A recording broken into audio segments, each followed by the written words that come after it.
Foregår det alt sammen her? Ja. Hold det der. Ja, i de 3 huse.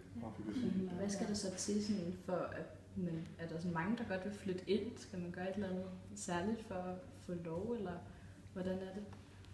Det er jo sådan, altså, som regel er det sådan, at folk de skriver sådan en motiveret ansøgning. Og så skriver de lidt om, hvad har de lidt overskud for tiden, eller er de lige midt i deres livs karrierespring, eller og så er det egentlig, så sidder vi nogle stykker og kigger på det, og kigger lidt på, hvad kunne vi mangle nu, hvad kunne være spændende for kvaliteter at få ind, og kigger på, hvem der ligesom er mulighed for. Ja.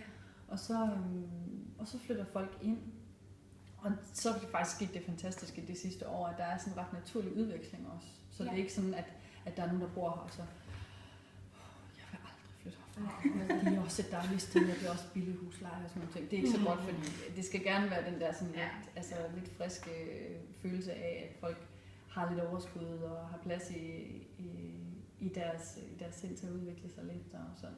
Man kan sige, at rent praktisk, så sker det, at der er sådan en gruppe på 4-5 mennesker, som så er valgt demokratisk, til blandt andet vores mange møder. Og så får de så ansøgninger, og jeg ser, hvem der flytter ind, og hvem der vil være gavn for centret. Så det er sådan, så der er sådan en lille gruppe, der tager sig af det. Og der er også det der med de der opgaver, der er forskellige udvalg i skolen, så der er nogen, som tager sig af PR, og nogen, der tager sig af bøger, eller også butik, som er nogen, der tager sig af en webshop. Så der er forskellige sådan udvalg, som så også bliver styret af folk, der bor her, og folk, der ikke bor, som bor i nærheden, og så videre. Så det er sådan noget, der skal foregå. Det var hurtigt. Jeg gad ikke alligevel.